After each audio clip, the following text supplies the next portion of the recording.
Hi friends, welcome to cinema ரசிகன். நம்ம இன்னைக்கு மூவி ரிவ்யூவில் பார்க்க போகிற படம் லாஸ்ட் வீக் ரிலீஸ் ஆன தெலுங்கு படம்.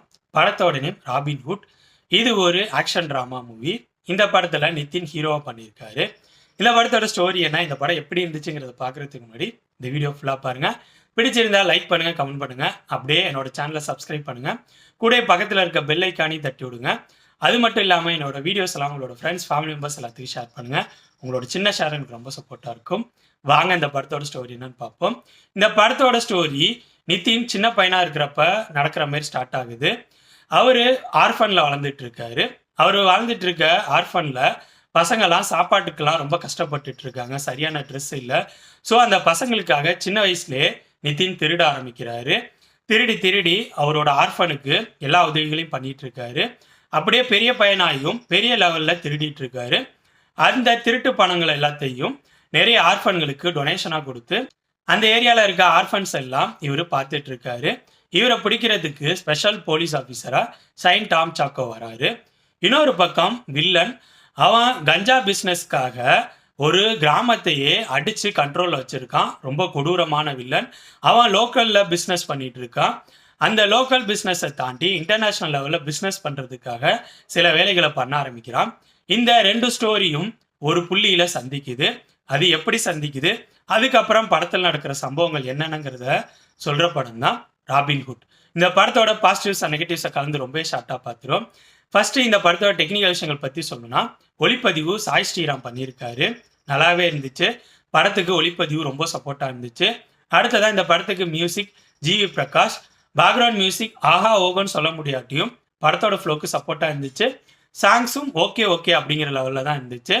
அடுத்தது இந்த படத்துக்கு எடிட்டிங் கொட்டி அவரு படத்தோட ஃப்ளோவுக்கு என்ன சப்போர்ட் பண்ண முடியுமோ அதை எடிட்டிங்கிற வகையில் சப்போர்ட் பண்ணியிருக்காரு. நெக்ஸ்ட் இந்த படத்தில் நடிச்சவங்களோட பர்ஃபார்மன்ஸ் பற்றி சொல்லணும்னா, ஹீரோ நிதின், ஹீரோயின் ஸ்ரீலேலா, இவங்க ரெண்டு பேரும் அவங்களுக்கு கொடுத்த கேரக்டர் நல்லா பர்ஃபார்ம் பண்ணியிருந்தாங்க. அதுக்கடுத்து வெனிலா கிஷோர், ராஜேந்திர பிரசாத், லால் நெகட்டிவ் கேரக்டர் பண்ணியிருந்தவர். டேவிட் வார்னர் ஒரு கேமியோ அப்பியரன்ஸில் வருவார்.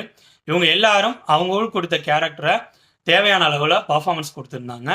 அடுத்ததான் இந்த படத்தோட ஸ்க்ரீன் பிளே பற்றி சொன்னால், ஓவரால் இந்த படத்தோட ஸ்க்ரீன் பிளேயில் எனக்கு இந்த படத்தோட காமெடி விஷயங்கள் நல்லாவே ஒர்க் அவுட் ஆயிருந்துச்சு. நிறைய இடங்களில் காமெடி சீன்ஸ் எனக்கு நல்ல சிரிப்பை உருவாக்குனுச்சு.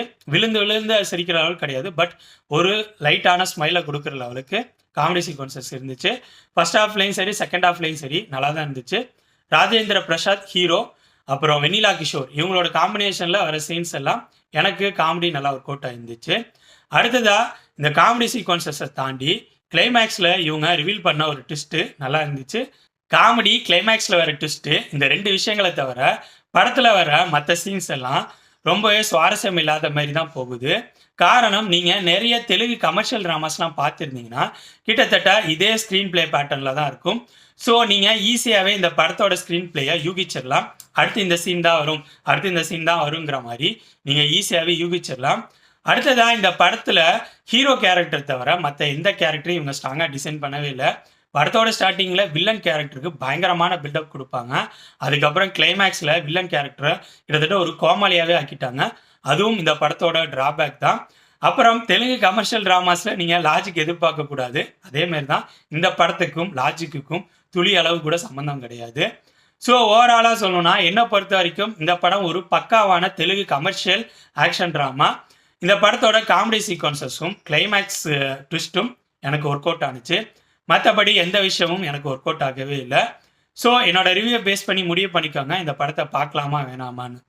ஓகே ஃப்ரெண்ட்ஸ், இந்த வீடியோ உங்களுக்கு பிடிச்சிருக்குன்னு நினைக்கிறேன். தேங்க்ஸ் ஃபார் வாட்சிங். இந்த வீடியோ பிடிச்சிருந்தா லைக் பண்ணுங்கள், கமெண்ட் பண்ணுங்கள், ஷேர் பண்ணுங்கள். அப்படியே சினிமா ரசிகன் சேனலை சப்ஸ்கிரைப் பண்ணுங்கள். கூடவே பக்கத்தில் இருக்க பெல் ஐக்கானையும் கிளிக் பண்ணுங்கள். அப்போ தான் நம்ம போடுற வீடியோஸ் உடனுக்குடன் உங்களுக்கு வந்து சேரும். தேங்க்யூ.